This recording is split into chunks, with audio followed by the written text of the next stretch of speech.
আসসালামু আলাইকুম। প্রত্যেকটা হৃদয়, প্রত্যেকটা মন আজকে আমাদের 14টা রোজা সম্পূর্ণ হতে চলেছে। আল্লাহর রহমতে, আল্লাহর কৃপায়, আল্লাহর ভালোবাসা আমরা 14টা রোজা কমপ্লিট করতে পারতেছি।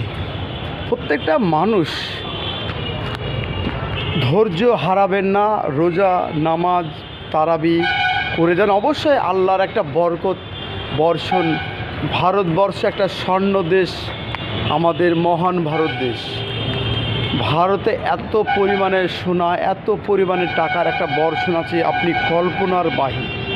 কিন্তু 5 ওয়াক্ত নামাজ আদায় করতে হবে, তারাবি নামাজ আদায় করতে হবে, রোজা করতে হবে, কোরআন তেলাওয়াত করতে হবে এবং মানুষের সঙ্গে মানুষের ব্যবহার ভালো করতে হবে।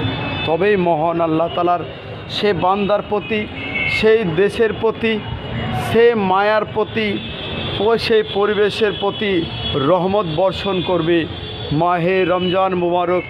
মাহে রমজান মাস মহব্বতের মাস, বরকতের মাস, পবিত্র মাহে রমজান মাস। এই রমজান মাসে কে কখন মৃত্যুবরণ করবে কেউ জানে না। যার জন্ম আছে তার মৃত্যুর স্বাদ নিতেই হবে।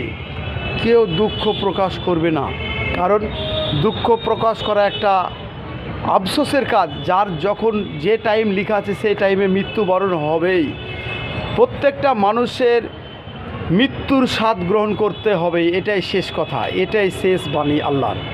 যার জন্ম আছে তার রমজান মাসেও মৃত্যু হতে পারে বা রমজান মাসের পরেও হতে পারে, সেটা একমাত্র মহান আল্লাহ তাআলাই বলতে পারে। Bye bye, tata. যদি ভালো লাগে ভিডিওটা অবশ্যই লাইক, কমেন্ট, শেয়ার করবেন। ইবাদতের মাস মাহে রমজান মাস, আল্লাহকে খুশি করার মাস মাহে রমজান মাস। অবশ্যই ইবাদত খুশি করে যান আল্লাহকে। অবশ্যই কিয়ামতের আলামত আসবে, আবার ঠিক হয়ে যাবে। একমাত্র মহান আল্লাহ তাআলাই ঠিক করবে, কোনো মানুষ করতে পারে না। আল্লাহকে যত বেশি বেশি খুশি করবেন, আল্লাহ তত বেশি বেশি রহমত বর্ষণ করবে, বরকত বর্ষণ করবে এবং রক্ষণাবেক্ষণ করবে। এটাই আল্লাহর খেলা। Bye bye, tata. যদি ভিডিওটা ভালো লাগে অবশ্যই ভালো রাখবেন এবং আমাদের হোলি, হ্যাপি হোলির শুভেচ্ছা রইল। প্রত্যেকটা মানুষ হ্যাপি হোলিতে আনন্দ খুশি করুন, কিন্তু সময়ের অপেক্ষা কারোর সঙ্গে ঝগড়া ঝামেলা করবেন না।